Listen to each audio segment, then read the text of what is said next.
This is Power Brands, the symbol of brand excellence which celebrates and recognizes the power that makes a champion.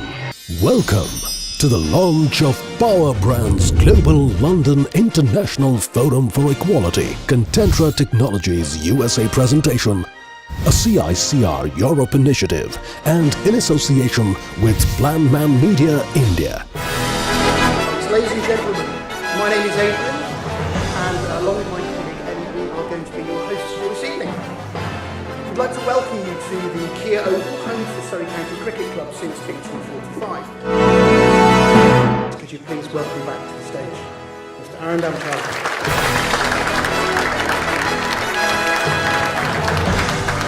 Whether they are brand builders or leaders or economists, I want to bring in front of them 5 key things. 5 things that I believe are going to shape our future.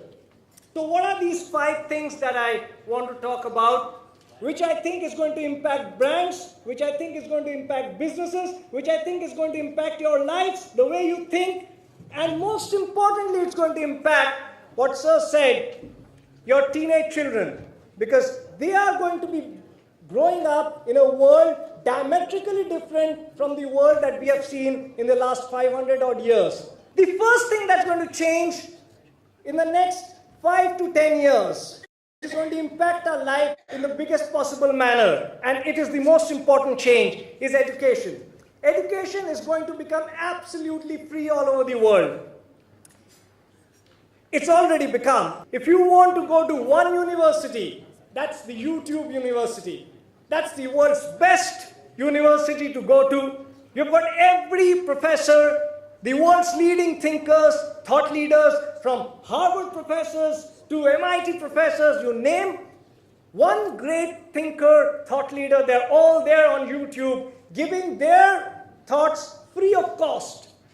Today, access to education is the easiest thing for anybody. Not just that, the best of institutions are making actually education qualification free. So you can go to Harvard online, do their program online. They're not yet giving a master's degree, but they're giving a mastery certificate. Very soon they'll be giving master's degree. MIT, Yale, in a lot of subjects, they've already started giving master's degree free of cost online.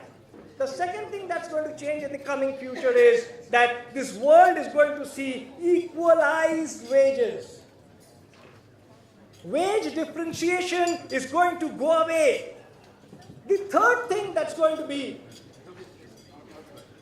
extremely interesting, and people at times laugh at it, but I've been doing a lot of studies on it and I believe in it. The health is going to dramatically change. The world's leading researchers and scientists are working day in and day out to reverse age. They are finding out nanobots to be put inside your body, which are going to take care of almost every ailment that you have. And with a healthy world, with people not dying, I mean, it's going to impact all our lives. Many of you sitting there might think that 50 years with the same wife was easy. 150 years, you got to think. So families, marriages, all concepts would be challenged and broken down. The fourth key thing, which I think really divides this world, is the exploitation of women that we do across the world. I believe with the kind of social network impact, we are going to take less than 20 years from today to see women being really equal to men. And that is going to change the society in a very, very big manner. And lastly, my friends, one of the biggest divisive forces in this universe is the man-made creation called religion. Imagine a world with equalized wages. One of the key reasons why people pray, they may say anything, is that they want prosperity. And when they see the world more equal, when they believe actually that they are getting paid what they are worth, and they don't have anything else to be too jealous of, the reasons for prayers is going to go down. And imagine a world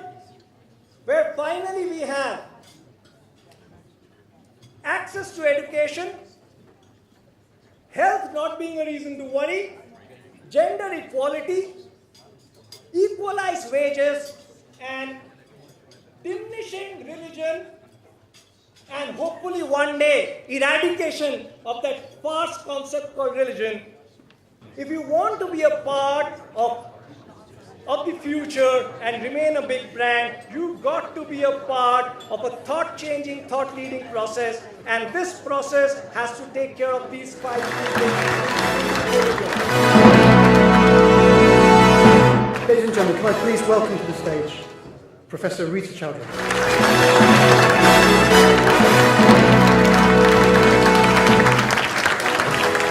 Good evening, everybody. Tonight is a celebration of brands. Tonight, but is also a celebration of you. You, the brand makers who dared to dream a dream. You, the brand makers who dared to fail but never called yourself a failure, because as in life and so in boxing ring, you may get knocked out very hard. You may fall often, but the day you refuse to get up is the day you're declared a failure. And knocked out you all were. Fall you did very often. But what you did not do was refuse to get up. But before we start celebrating, let's ask ourselves a question. What is it so special about these brands? There are people who worship these brands. People love these brands. People wait in queues for days to see the new product being launched by these brands. Are they doing something different? Yes. For first, they have realized branding is no more what it used to be. Branding has changed. 4Ps definitely needs an upgraded version. Sex does not sell anymore. So then what sells? Well, speaking up about your beliefs sells this time. Sexism has given way to activism, and to prove my point, let's go back a few months where the Super Bowl was held. The largest gala for all advertisers and marketers, where you're paying at least $5 million for that one spot. And on that day, the biggest of brands did not sell their goods. Rather, they spoke about a cause they believed in. Audi did not talk about mileage. Audi did not talk about technology, but it talked about gender equality. Coca-Cola and Airbnb talked about their disagreement with Trump's immigration policies. And while the Starbucks CEO probably did not say it at the Super Bowl, but he wrote an open letter to his staff, pledging to hire 10,000 refugees standing up against Trump's immigration policies. These are the brands that are being loved. This is the branding. This is the activism that is working. And only the brands that are making a difference will survive. Talk of Tom Shoes, talk of Warby Parker, they are making a difference. You buy a pair of shoes, you buy a pair of glasses, they will donate a pair to somebody in need. And they are loved by the new generation. You talk about Patagonia. 2011, Patagonia comes out with an ad which says, "Don't buy my jacket." Now, advertising is supposed to sell products. And here was an advertisement telling, "Don't buy my jacket." Because Patagonia believed in the environment, and it said, if you can repair it and wear it, don't buy another jacket, save the planet. And that's what has worked. And these are the kind of brands that will survive today. Purpose before profits. For my dear friends, rules have changed. The good guys no more finish last. The good guys are finishing first. And if research has to be proved, these conscious companies with their conscious leaders are performing 300% more than the good to great companies. What bigger proof do you want than the fact that only and only brands with a strong purpose are the ones that are going to survive? And today, we are going to launch a book which is filled with these great brands that have believed in a purpose. And together, they're changing the world. So before I launch this book, we would like to show you an AV of what this book is all about. Tens of thousands of brands were researched from 50 industry segments by CICR Europe. And only 685 brands amongst them truly earned the status of the most recognizable brands around the globe. They are global power brands. Ladies and gentlemen, hold your breath as we unveil the Global Power Brands Edition 2017, where only 12 earned the status of cult, while 50 brands from here made it to iconic power brands.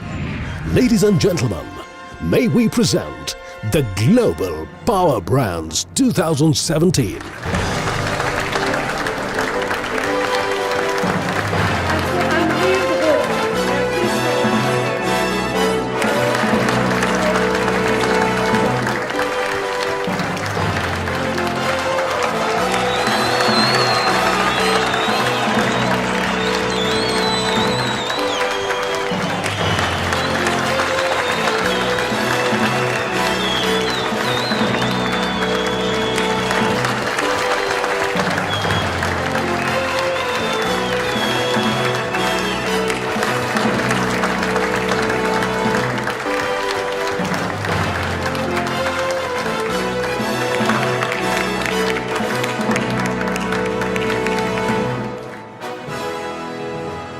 Today, I'm going to share a story of a man who has only given. In the second week of January of 1958, Malay Chaudhry arrived in Leipzig with a scholarship from Calcutta University to study Indology.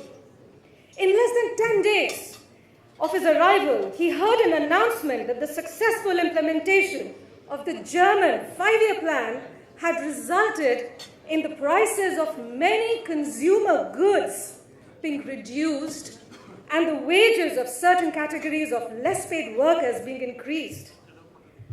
That was the moment. He realized that he must study national economic planning instead of Indology to understand how, while wages increased, price of goods could reduce, unlike what common economics suggested. At this London International Forum of Equality, today we are very proud to launch Dr. Malay Chaudhry's tribute to equality through a book which is a forceful case for an exploitation-free world, with a maximum wage ratio of the highest paid to the lowest paid worker at 3:1.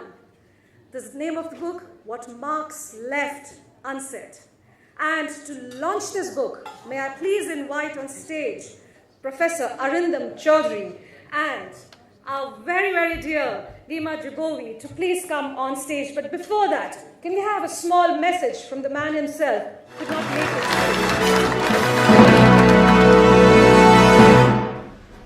This book is the result of my 30 years long interaction with my students after I came back from Germany and founded the Indian Institute of Planning and Management. I believe in this book I have tried to answer certain questions which Karl Marx overlooks.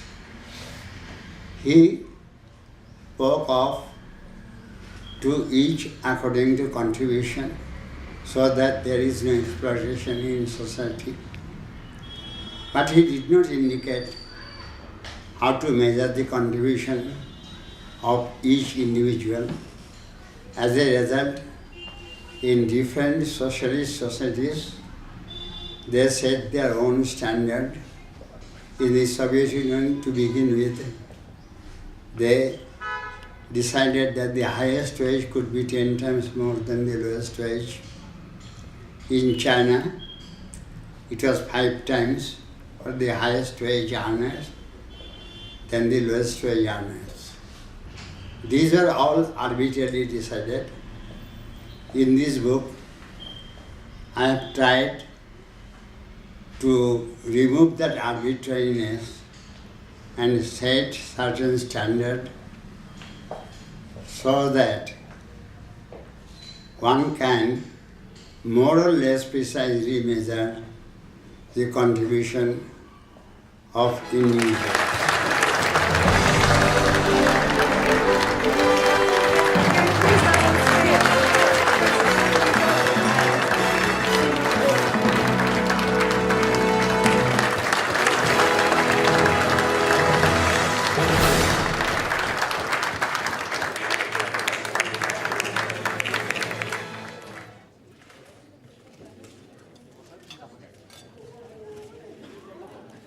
I'm not one to unveil and not say anything.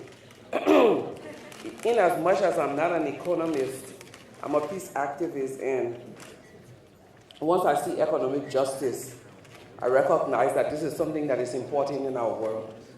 A month ago, I came back from Mozambique. And if you know Mozambique, you know that it's one country in Africa that went to peace 22 years ago. 22 years later, they've gone to war. We've just launched a new program at Columbia University, myself and some others at the Earth Institute. And we've done a research, or we started a research looking at why Mozambique went to war, the missing piece of peace. And we recognize that the absence of women was one factor. And the second factor, economic justice. And I think in the world that we live in today, people tend to forget that if we do not have economic justice, we can definitely not have the peace. I pronounce or declare this book duly launched.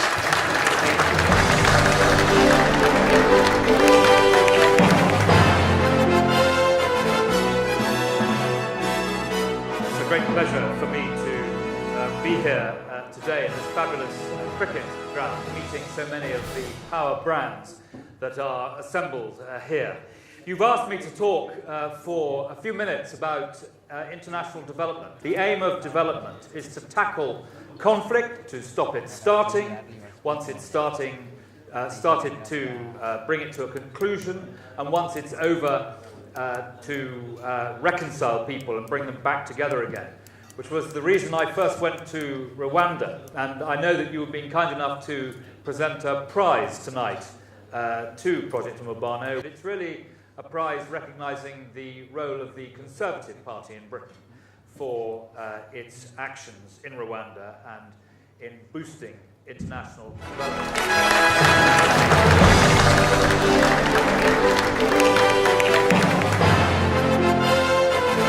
It's great to be talking about this issue here in London. The Mayor, Sadiq Khan, I think would definitely agree with me that it is one of the truly great global power brands in the world.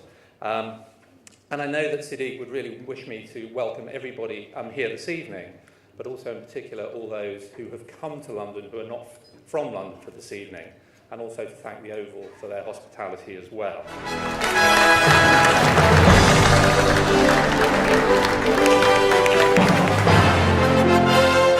Welcome, and many thanks for coming today to the Oval for this great event with Power Brands Global. It's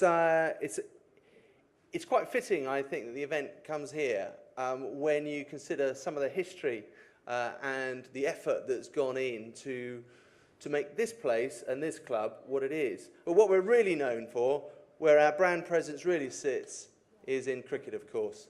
And in 1880, the first ever Test match in England took place here. 2 years later, the biggest brand in cricket, the Ashes, also began here. That was the first time that Australia had ever beaten England in a Test match. And it's a great privilege for us to welcome you here today.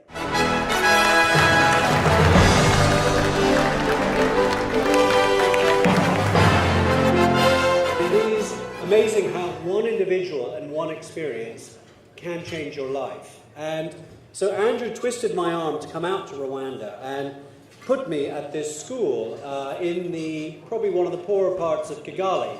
And there are 83 children there. There are now 343 children have turned up to this school because it's sort of a nice school.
Ladies and gentlemen, may we now present to you the super leaders from all walks of life for their outstanding contribution towards the industry and society, and for powering the globe on an ever-evolving orbit, as we induct them into the Power Brands Hall of Fame.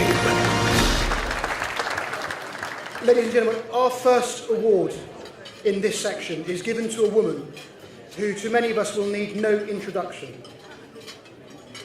Lima Gabawe is one of the world's highest profile peace and women's rights activists after her 2004 mass shooting helped push Liberia from a state of civil war to a place of peace.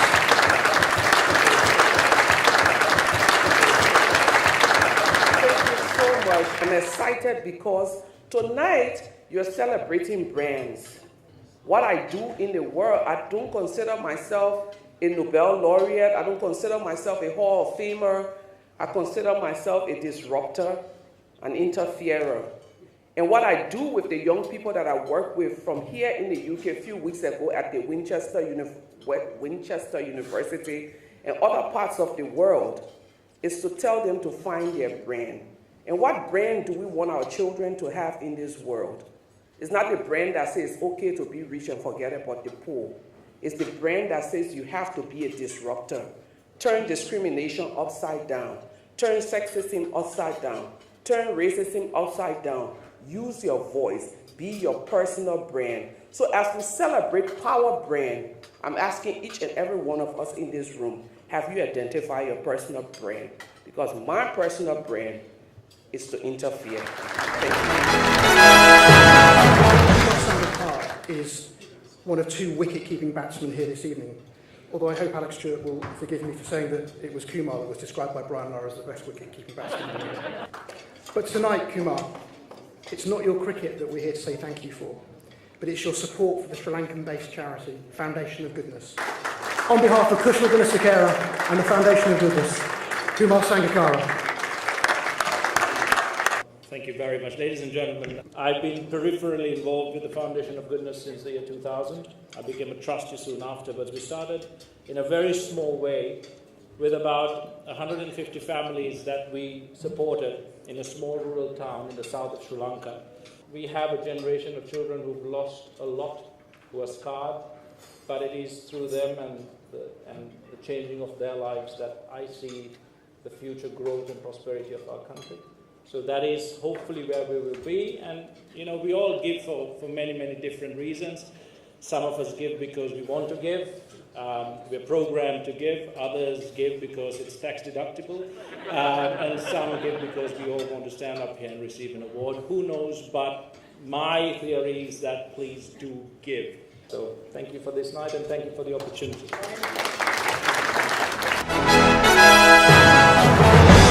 Professor Sir Robert Worcester was the founder of Mori and is now the chairman of Ipsos Mori. That's probably enough to get him an award in its own right. But he's here tonight in his capacity as Vice Chairman of the Magna Carta Trust and Chairman of the Magna Carta Trust's 800th Anniversary Celebration Committee. Magna Carta is a power brand, and long may it be so. It is certainly in my country of birth, my adopted country in Great Britain, and I know in India.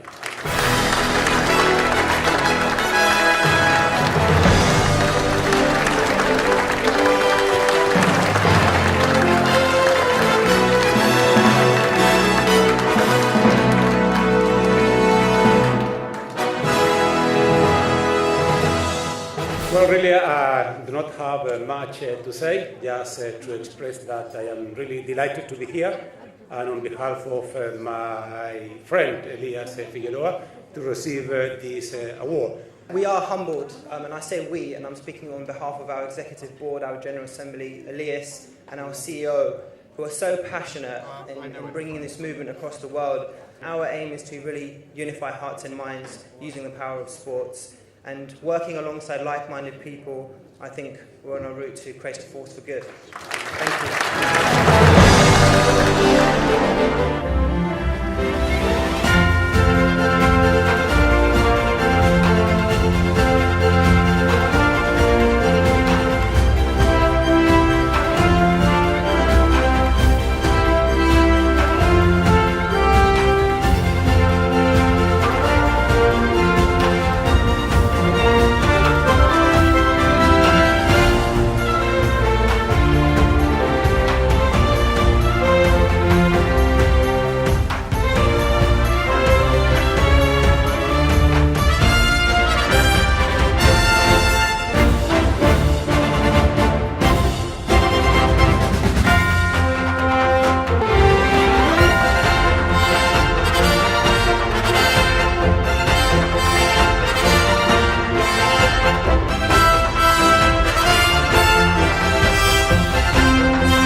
At Hero, we started off as a very small company in 1956 when my father and my uncle came from Pakistan with little education, no capital, no network, and built a $7 billion business with 45,000 people in North India.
Ladies and gentlemen, thank you very much for coming. Please show your appreciation to the audience tonight.